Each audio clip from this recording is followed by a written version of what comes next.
সবাইকে আসসালামু আলাইকুম। আজকের গল্পের নাম কালো কনের বিয়ে, এক অভিশপ্ত রাতের বিভীষিকাময় গল্প।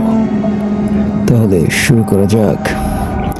রাত তখন 12:45। গ্রামের পুরনো মসজিদের পাশের গলি ধরে ফিরছিলেন মাসুম। ছেলেটা খুবই সাহসী, ভূত প্রেতে কিছুতেই বিশ্বাস করে না। কিন্তু সেদিন বিশ্বাস না করলেও বাস্তবতার মুখোমুখি হতে হয়েছিল।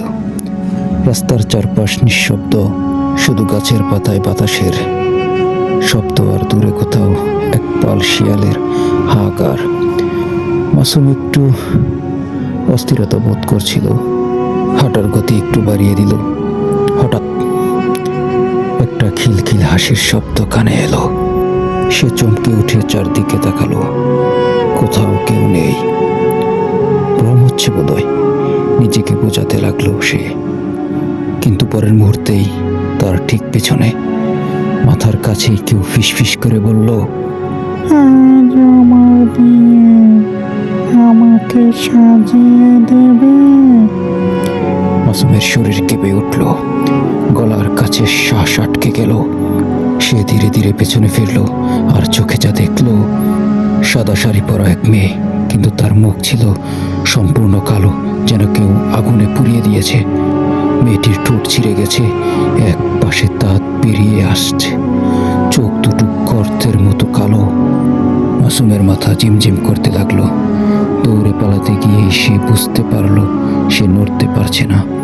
মেয়েটি আবার বলল, আমার বউ পালিয়ে গেছে, তুই কি তার জায়গায় আসবি?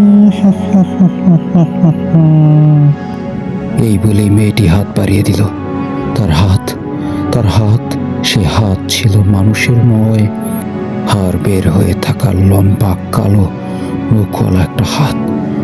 মাসুম গলা দিয়ে একটাও আওয়াজ বের করতে পারছিল না। তখনই হঠাৎ দূরে আজানের শব্দ ভেসে এলো। মেয়েটি এক বিকট চিৎকার দিয়ে পেছনে সরে গেল। তারপর এক ঝলক বাতাসের মতো মিলিয়ে গেল অন্ধকারের মধ্যে। মাসুম সেদিন কোনো রকমে বাড়ি ফিরে এসেছিল, কিন্তু তার অবস্থা দেখে মা বাবা তাকে জাকিয়ে ধরছিলেন। সে কাঁপতে কাঁপতে বলল, আমাকে কালো কনে বিয়ে করতে বলছিল। পরদিন সকালে গ্রামের মুরব্বীরা বললেন, বহু বছর আগে ঠিক এই রাস্তার ধারে এক মেয়েকে তার হবু বর বিয়ের আগের দিন জ্যান্ত পুড়িয়ে মেরেছিল। আর তারপর থেকেই যে রাত 12:45 এ পথ দিয়ে যায়, তাকে সে বর বানাতে চায়। এখন প্রশ্ন হলো, তুমি কি কখনো এমন রাতে একা রাস্তা পার হয়েছ? যদি হয়ে থাকো, তুমি কি তার নতুন বর? ওকে, ইতিমধ্যে আমরা গল্পটি শেষ করে ফেললাম। গল্পটি কেমন লাগলো অবশ্যই কমেন্টস করে জানাবেন। আর ভালো লাগলে লাইক, কমেন্টস, শেয়ার করবেন। আর অবশ্যই আমাদের চ্যানেলটিকে সাবস্ক্রাইব করবেন। ধন্যবাদ। আসসালামু আলাইকুম।